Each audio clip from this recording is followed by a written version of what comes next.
I've come to Romford in Essex to meet a guy called David, who is a bit unusual. And I mean that in the nicest possible way, because he, like me, is one of those people that seems to have held on to their first car and still got it all these years later. The car in question is in this garage here, and it's a hot hatch that he bought in the mid-90s, but it went in here over 20 years ago. And today, hopefully, we're going to get it out, and who knows, we might see if we can fire it up. I believe it's a bit of a time capsule in there from his days of youth. I'm Jonny Smith, you're watching our Barn Find edition of the Late Break Show, and this episode is proudly supported by Nielsen Car Cleaning Products. And our Barn Find February is also kindly sponsored by Worx and its cordless tools that make my barn finds a lot easier. But more on that later. So David, before we start chatting, we should mention the fact that when we turned up this morning, your garage, despite having a sign saying no parking in front of the garage, was seemingly blocked in by, sadly, a broken down car that you had no knowledge of. No, and I literally drove up this morning, so 60 miles, it took me 2 hours. I couldn't believe it. It's bang in front of the garage. There's like 25 garages. Literally ridiculous. And there was this stricken Prius here, so we've had to get the Prius out of the way somehow. That's been interesting. Yeah. But on to the main thing is what I love about this car is this was your first car, right? You moved down here. You said you moved down here from Norwich, so you're not an Essex boy originally. No, a Norfolk boy. So yeah, it was my dream kind of car. So I grew up driving my mum's Renault 5 TL. Yeah. And a 205 XL 1.1 litre, and this was my dream. So I remember my dad having an MK2 Golf GTI, yeah, 89 it was, and it was kind of the thing. But yeah, the 205 was just my dream. And what year are we talking that you bought this? So I bought it in 1995. Yeah. Yeah, 1995, just after I moved here, and I kept it all those years. So it's actually done 130,000 miles. So I bought it at 72, I think it was, 72,000. Wow. And when did it go in here? So it went in 2002, when I bought an MR2 MK3. Yeah. Beautiful, a bit of rear wheel drive it was, but yes, and it's stayed here ever since. And it's it's quite sad that it's still here, as in the garage. So this was your first house? Yes, yeah. So I bought it, and then the car just sat here since 2002. Over 23 years? 23 years? Yes. Oh my gosh. Can we have a look? Of course we can. You haven't been in here for a while, have you? No, not for a while. So the flat's been rented for quite some time. Yeah. That's all right. Do you know, whenever I see these lines of old lockups outside blocks of flats and stuff, I always go, as a rule of probability, one of these will have a cool car in it. It'll be a cool car that someone knows about, or it'll be a cool car that nobody knows about. Ooh. Are we all right? I think there's something binding down here. Oh. That's it. That's it.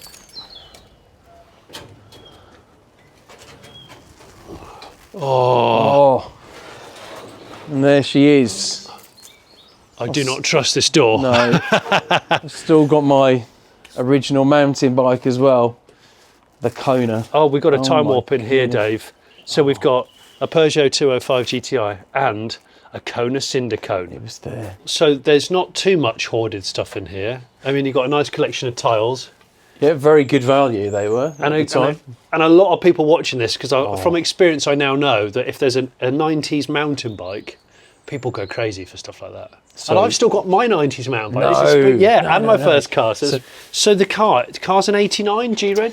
1990. So 90 is just quite a late... Yes. Quite a late 205. And it's a 1.6. It's a 1.6. Always hankered for the 1.9. That was the one. At the end of the day, David, this was your first car. It is my first car, and any hot hatch with a GTI name on your first car is impressive. And it was just amazing, and I was so lucky to get this, as my first car, because I've actually got all the documents.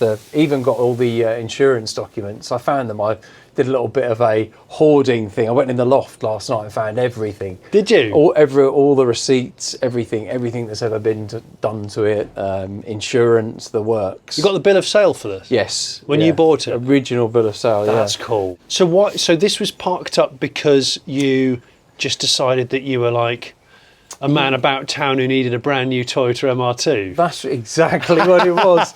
So I felt like I've upgraded, but this, you know, it was worth nothing. I think it was probably about 500 quid.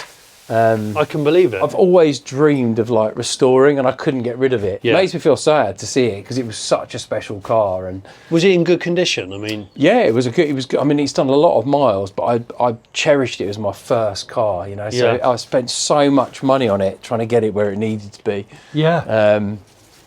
But these were galvanised 205s. So I never realised that. No, I mean the tailgate has got rut on it, so I'm presuming that the tailgate might not have been galvanised. Usually, if the underneath of the car's rotten, it's because it's been damage repaired over the years, and the galvanising has been interrupted. But so it looks tired and sad, and these concrete prefab council lockups are not the best. But there is an air gap above, and there's an air gap for next door's garage, so we can cross our fingers in the hope that it might look worse than it actually is. Yes. I see you've had the GTI badges stolen. I know. I bet you were There pissed. was kind of a thing at the time. People nicked the badges. It was it was definitely that sort of time. 2002 is when it sat here. Gosh.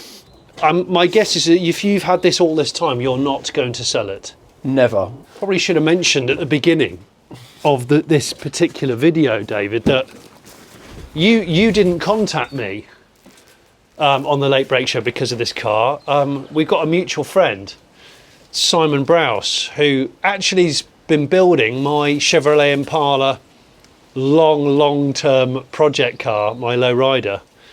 Simon knew you from what? College, school? No, it was home base. So we worked together at home base. So I was a trainee manager. This was, I would say, probably 98, 99, that sort of time. Yeah. So I was in he kind of worked for me. I was a trainee manager at the time. Yeah. So we had a little reunion literally a few weeks ago. Yeah. And I found out a little bit about what he did, and obviously petrol head mode came in, and then we started talking about cars, and then I mentioned that I still had my first car. And because you would have met him with this car. yeah, absolutely. 98? Yes, I would have done. Yeah, would have had this car. Yeah, hell. crazy times. And he messaged me, Simon did, and said, I've just been to a reunion, met an old friend who still has his first car. It's a 205 GTI in a lockup. Interested? And I was like, hell yeah.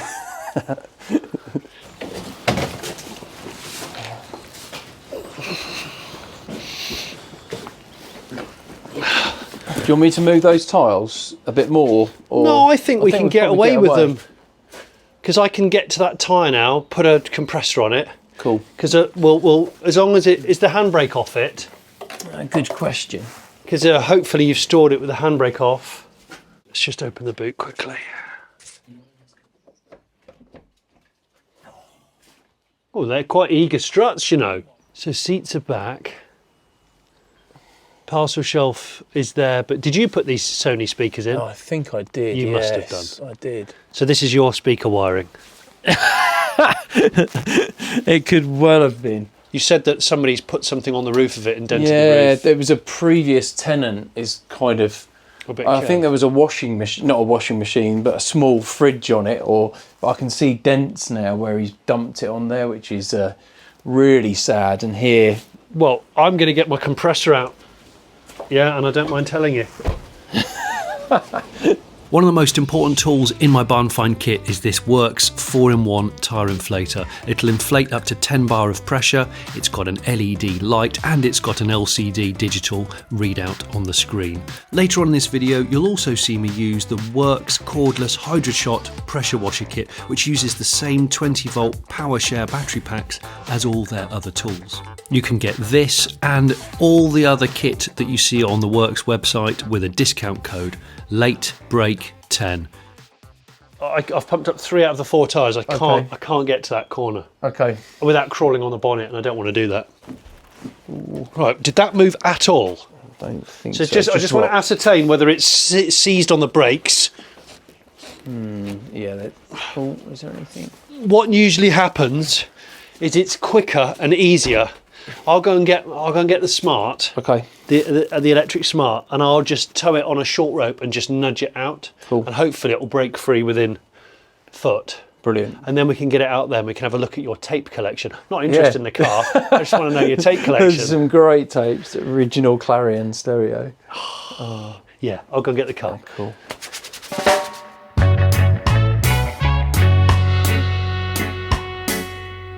The last time we were in Essex doing a barn find was a Mark I Ford Cortina, which I found some ladies' underwear inside. If you haven't watched that video, I recommend it. Not for the knickers, just because it was a good barn find.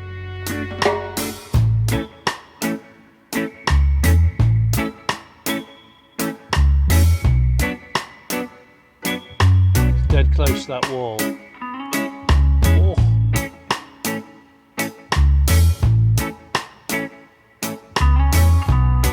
Don't want to go any more than that. So I've just moved the Smart #1 to pull it out this way, away from the wall, and we can pull it out safer that way. This rear wheel is still locked solid, so what I might do is when it's out here, I might put it up on the jack and shock off the drum brake. But the sun's out. And the birds are singing, and we have found a dead rat. The last bit's not a great bit, the other bit's good. But hopefully the rats haven't been dining in under the bonnet, but we'll have to see about that. Right, let's do this. Let's get the pug out. There's a rat in my pug, what am I going to do? There's a rat in my pug garage, what am I going to do?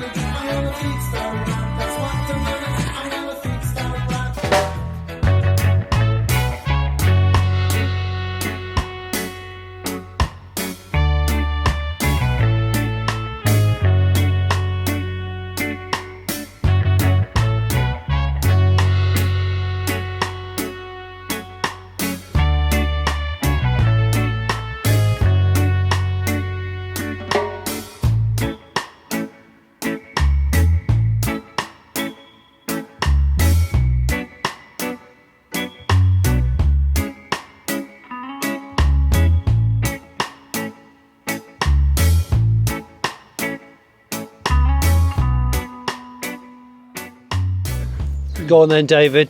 I can see there's some emotion. Oh man. There's some oohs and ahs.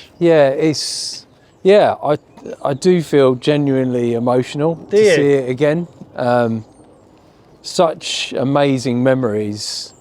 It's weird because what's weird is it went away halfway through your life now. Yes. Yeah, it did. I think that I have that moment with my Beetle is where I put the car away and it sat for 18 years. Life changes, you know. Absolutely. The car doesn't. No. It obviously it's deteriorated slightly, but you know what? Looking at the wheels are in really good condition. They are. I think it looks a lot worse than it is in terms of all that dirt on the bonnet and the fact we found a rat's colony. Nest underneath, which will be interesting. We look in the engine bay. Well, let's see what happens in the engine bay. I think it's seized. Oh no, it's very, very, very stiff. Just working it a bit. Oh man, you've got a lot of tapes in here, Dave. We're going to have to go through your tapes. You need to go through the tapes. Can't wait to see your tapes. You need to go through the tapes. But before we see the tapes, we need to see. This is worrying me. Is it? Yeah, because I think the rats have got in. Oh, the bonnet hinges are really stiff. Ooh. So what I don't want to bend the hinge, so I'm working it.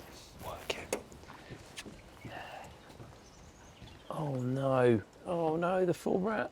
Oh no. Bloody hell, they've been eating bin liners. Oh no. Because there's a whole pile of bin liners there, isn't there? Well, let's see. I'd rather they ate bin liners than wiring looms. Yeah? We've had a sweet. Oh no. So what are we dealing with? In a minute we'll get that off.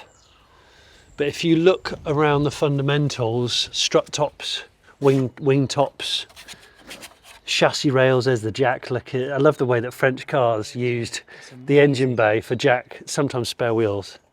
It's all there with your K&N element in there. That's really disgusting, Dave. I don't know if I want to touch that. I'll get it out. There's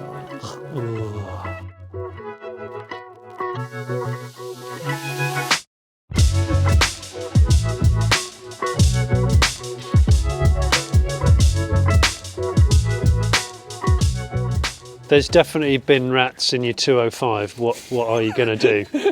Sorry to make light of what is a pretty icky situation. There are just dozens and dozens of shredded plastic bags behind the expansion tank, all down there. There's rags, like there's rags, tea towels, stuffed all down the master, behind the master cylinder, on the exhaust, all down the ancillaries here. That is a worry. I mean, the internals of the engine might be fine, but in terms of trying to turn the engine over today, I am nervous. There's just so much plastic. If only we had a main supply, we might be able to get an airline out and blast with high pressure airline with the mask on. But we can't. If you've watched barn finds before, you know that I don't recce the cars beforehand, so I don't really know what condition they're going to be in. That's part of the adventure for me. In this instance, I'm not even going to try and strike this 205 up, because where all the rat's nest was here is on top of where the plugs were. Their urine and waste has just corroded all the aluminium parts. They've also gnawed through all the injector cables here. I mean, the fuel line has gone through there. There's a main part of the wiring loom down this side, which has obviously been eaten. So I feel like with all the plastic bags stuffed into all the ancillaries, and that urine is just, it's caustic, it's caused havoc, I think it's better off to just take this car to a specialist for Dave to get the car recommissioned, which is what he's planning to do. I know he's upset because it looks horrible, but actually there's so much more to appreciate. Internally, this might be fine. I mean, the dipstick's been gnawed off, so there's been waste going down the dipstick hole, and again, I don't even want to turn the engine over.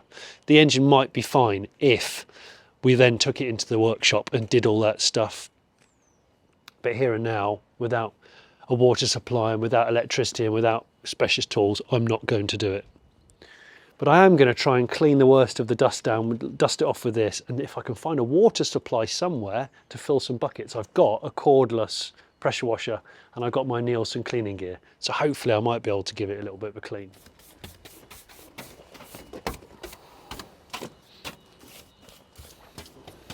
Here's a question. How many of you watching this video have still got your first car? If you've still got it, let us know in the comments. What car is it? How long have you had it for? Because the thing about cars is they always have an interesting backstory. If they've been with you for a long time, if they've been in the family, they've been on special journeys, that's what makes cars interesting, I think. And if you're watching this, you probably agree. This door won't shut. The striker plate seems to have seized. I've put some WD on it while I'm letting it marinate. There's a storm coming in and I want to clean the car. So I've gaffer taped the door shut so we don't get any water ingress. So don't panic. I knew this cordless pressure washer would come in handy. I've got some snow foam, Nielsen snow foam in there. I've mixed a bit up. I've got my shampoo ready to go. I'm going to give it over with some snow foam and let it sit for a little bit to agitate all this mould and gunk.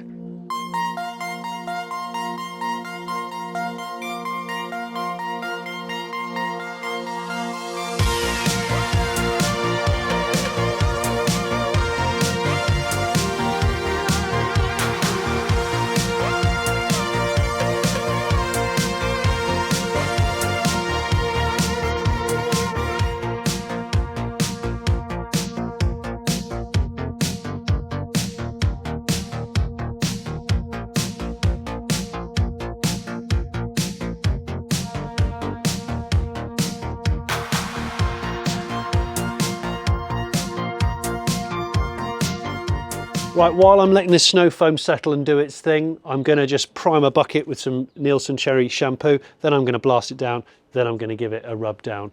You can get 35% off all Nielsen products. Go shopping now, there's a link in the description, and you can use the discount code TLBS35, standing for The Late Break Show 35. Go shopping now.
these short winter days are not great if you want to go to town on detailing.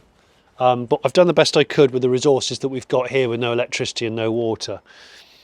And the car's come up pretty good. There's some stains from like old mould and things like that. But you said to me when we stood back after we'd given it a going over, you imagine if you spent another day or two on it. Problem is now I'm chomping at the bit, I think, you just want to get on with it now. Yeah. But it just, it's come up so much better than I thought already. It is so much better. With just a few products, it's been amazing how it's come up. And I don't think it warrants a repaint. It's clear that obviously that rust along the top of the windscreen edge, so the roof would probably need painting. The tailgate's got that bubbling around the rear screen. But I think the rest of it, a machine polish and a clay bar and a really good paint correction, which is time more than anything else, I think the car would come up really well. And the plastics are good. Yeah, absolutely. It's surprisingly good. It's just those rats have been destructive buggers and unbelievable what they've done in there. But they haven't gone inside. No, they got inside, that was amazing. If they got inside, it would have looked like that pile of shredded bin liners. It really would. So you've got to look at the positives here. No, absolutely. It has sat for 22 years. Yes. There you go. You sat back in your GTI. Yeah, it's incredible just to sit here with in a very manky interior, but just to hold that steering wheel is amazing. Just see, I've just got a very broken key there and it doesn't work. But yeah, it's all memories come back. I've seen, for some reason, I've got all these, I've even got a robin in here, which I don't know why. A robin? I don't quite know why that's there. But there you go. And we're filming this a couple of weeks before Christmas. Yeah, of all the times. Yeah. I don't know why that's there. Nobody knows, no. More importantly though, I mean, I know that there's some stains where these black rubber mats have been kind of like disintegrating into that amazing bright red carpet. But actually, the condition of the interior is rather good. The only thing I can see that's degraded is the side bolster of your seat. Yeah, they've totally gone. And you found a £1 coin. Yeah, it was amazing. There it is. There it is down there. It's wedged in. It's a £1 coin wedged in the side bolster. So oh shit. There we go. Oh, the gear knob. The gear knob, that's what they do. Yeah, it has officially disintegrated. Yeah, they're notoriously weak, and they were rare. Whether or not someone's reproduced them now, I don't know, on GTIs. But it's a you got a stash So of we have a tapes. selection of tapes here. So again, we're generally on SA90s TDK. They were the ones. So we've got Oasis, we've got the Verve. Oh, the Verve. We have got, what else have we got? We've got hundreds of them. You've got a good stack. So is that the original Peugeot? It's still yeah, a Peugeot it's the original Clarion. Because that's cool, because that sort of stuff got binned. And people went for CD players. But the fact that you've got the original. Absolutely. Is that and your gear knob? It has officially fallen off. Oh, wow. Which That is really quite has sad. just died. There you go. It's like a solid resin. It is. It's like, wow. Yeah, that has just officially died. Yeah. So yeah, we've got other things. Red Hot Chili Peppers. We have got Jamiroquai Space Cowboy. The full works. I think we've got Prodigy Fat of the Land. Corduroy. I remember Corduroy. Amazing. Yeah. They were a great band. It was. And then we've got Prodigy Seahorses, Cause, another Jamiroquai mix. Prodigy Fat of the Land, that was like the biggest. 1997, Absolutely. I'm sure that was 97. Absolutely. And then we've got all sorts in here. Just notice, you know, the like not just the door cards are good. That sunroof headlining's pretty good. Yeah, it feels no sign of the sunroof caving in and letting out. Just everything's seized, isn't it? Everything's really stiff, like that door. Absolutely. No, it's just the seats. Everything it just brings back all those memories. It's just. Do you know what? A rotten knob doesn't stop you from driving it. No, that's very true. Very true. The good thing about you, Dave, is the fact that you've kept every piece of paper associated with this car, and this is what I love. I love a paper trail with a car. You've got this here is the original bill of sale from when you purchased the car, 15th of May 97. That's it. The car's obviously first registered on 1st of Feb 1990. You bought it with 72,000 on the clock. That's it. And you've done another 60. So yeah, it's done 130,000 when it was laid up. in 2002. And your final balance. There you go, £100 deposit. Yeah, so you paid £4,119.75 for this car. 75 pence. And then we've got, amongst many other cool things, you've got the original. This is the warranty for your stainless Magnex exhaust. And it was fitted on the 7th of December 2000, which means it was fitted about 3 days ago, 25 years ago. Amazing. Is that right? That is. I'm not great at maths. Yeah, that's about right. That's so great. £253. That's your Clarion radio serial code and security code, because you love the fact you still got the head unit in, because it's weird nowadays with a lot of 80s 90s cars, finding the original head unit to put back in it, to put it back to stock, is actually one of the biggest challenges that people are finding. Okay. And there's the original instructions. The auto reverse receiver. You said you've got your Yokohama tyre receipt. That's right, I think there's £118 there, and I think it's there. No, is it there? That is That's it. Yeah, that is it. So you had these tyres fitted in 24th of January 2001. You took it off the road a year later. That's 185 60 14 Yokohama A539s. £175, including fitting and balancing, and including wheel alignment. Bloody hell. I think that's in there. There it is. Goodness me. This is so good. Yeah. I'll get them to like and subscribe, of course. I do it every time. Yeah, and I'll get them to put a comment if they've liked the video. Yeah, that goes without saying. All right, bye. Motorola V50, found in Dave's car. Look at it. That was my first mobile phone as well. That and the Kona. What a great day it's been. I love the story behind Dave's first car, the fact that he still got it. It was a shame that we couldn't even consider getting it run up in today's video. I just didn't want to risk it. But having cleaned it up and had a chat with him about all the memories that are coming back with this car, it's so sentimental. I think it's acted as a bit of a catalyst for him to get this car running again, get it cleaned, get it recommissioned and enjoy it, because that's what it's all about, isn't it really? I hope you've enjoyed this episode. If you want to become a patron of the Late Break Show, you get early access to videos like this, and you get blogs from me on a weekly basis about what I'm doing behind the scenes. And if you've got a car in a garage, in a barn, in a lay-by, under a hedge, that you think could be of interest for me to come and film one of these episodes on, get in touch. There is an email address in the description below. Oh, and don't forget, 35% discount code on your Nielsen car cleaning stuff. Again, the link is either on the screen right now or it's in the description. Once again, a big thank you to Worx Tools for supporting Barnfind February. Remember to use our special Late Break Show discount code for all the home and garden tools.